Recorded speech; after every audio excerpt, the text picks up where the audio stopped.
тукумдарыбыз Дордойдун тукумдары болобуз.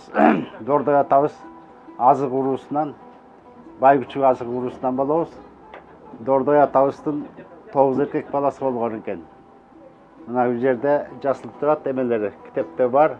Ошо 9 уулунун 6-чы баласы Касым, Касымдан Абдырайым, Абдырайымдан мына биз.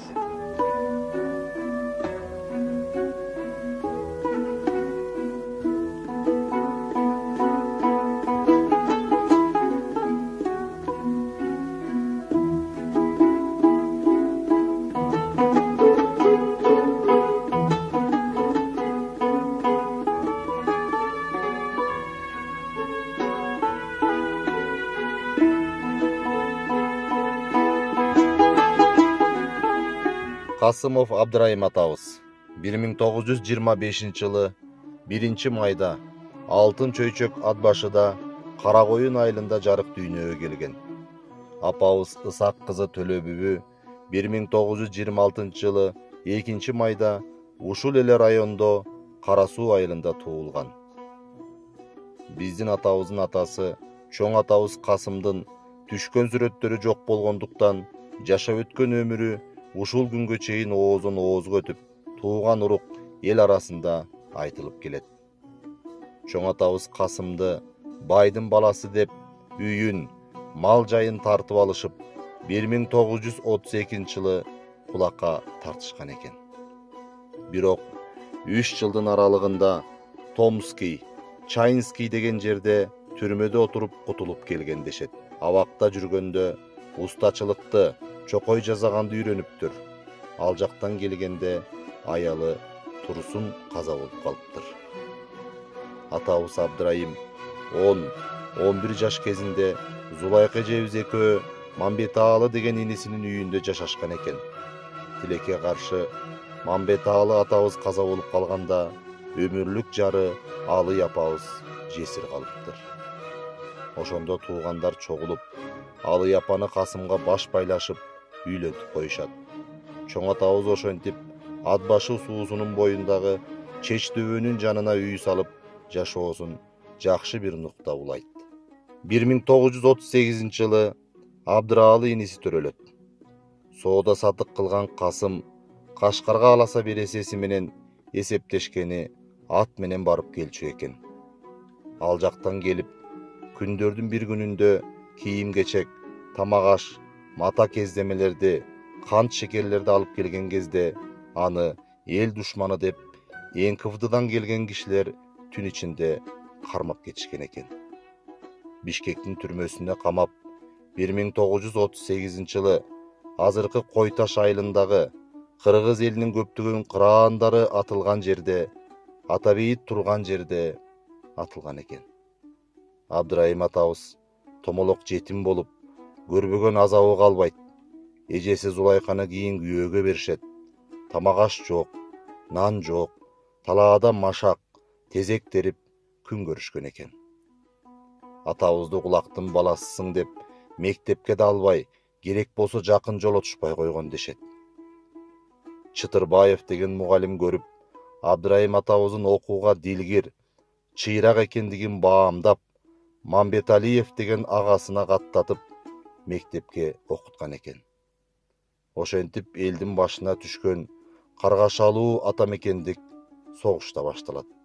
Башынан оор, каргашалуу, кыйын кезеңди өткөргөн атабыз көзүнө жаш алып минтип айтып бергени бар. 18 жашка толгондо 1943-жылы май айында согушка чакырылдым.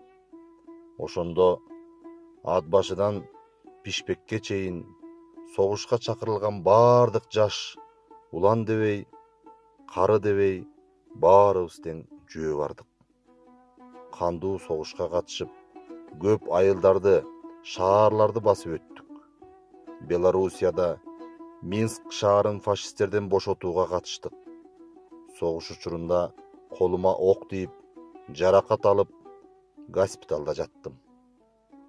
Баарыбыз кан жыттанган талаада от кечип, жаныбызды оозубузга тиштеп, ажал менен алып урушуп, далайлаган жаныбыздагы досторубуз, курбуларыбыз, улуу, жаш, кары дебей бардыгы мекен үчүн жанын беришти. Ошентип мен улуу жеңишти 9 май күнү госпиталдан тостум. 1946 жылы согуштан үйүмө кайттым. Ат башыга келсем, тосуп алаарга эч ким жок. Ызам аябай кайнады. Бирок эл деген эл экен. Элдин колдоосу, элдин деми менен жүрүп, акыры бир туугандарымды таптым. Ал кезде опут деп койчу эле. Ошол жерден иштеп калдым. Жакшы иштеп жүргөндүгүмө байланыштуу Айтор мага бир бөлмөлүү үй беришти. 1948 жылы апаңар Ысак кызы Төлөбүбөгө үйлөндүм. Таятабыз Ысак, тайенебиз Айша. Экөө Кара Суу айылында турушкан.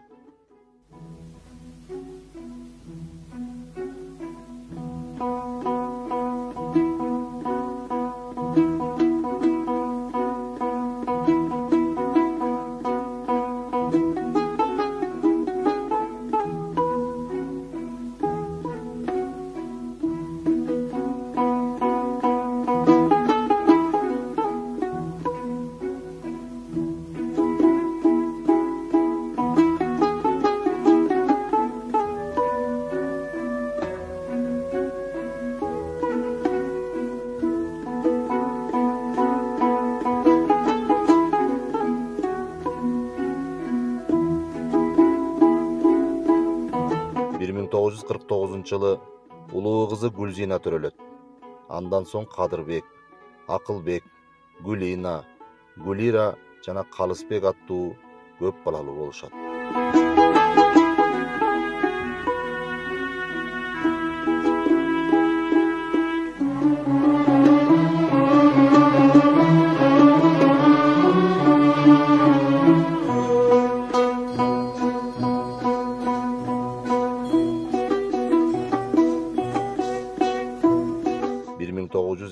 Жылы атабыз жана апабыз Каракол шаарында курулуш техникумунда билим алышкан. Куруучу деген орто кесипке ээ болуп келишет. Өз иш тажрыйбасын Ат башы районунда МСО деген мекемеде жетекчилик кызматта иштеген. Нарын шаарында курулуш мекемесинде жетекчилик кызматта иштеп, атабыз билимин жогорулатуу үчүн Москва шаарында, Куйбышев шаарында окуп келген.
шаарында, Ат башы айылында көптөгөн курулуштарды куруп, элге эмгеги сиңген.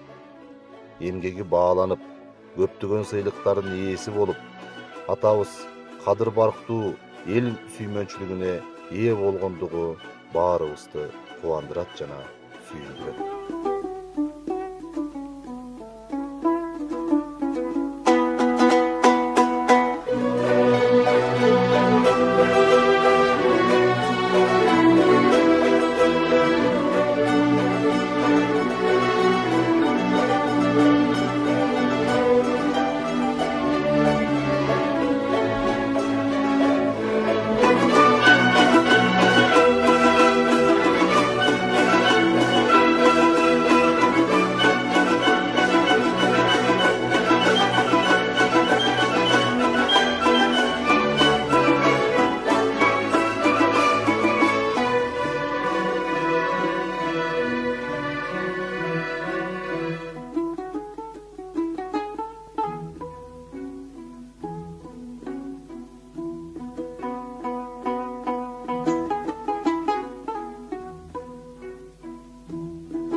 Боорукер баардыгына жардамын аябаган, келечекти алдын ала айтып, туура жол көрсөтүп турган атабызды дайыма биз эсибизден чыгарбайбыз.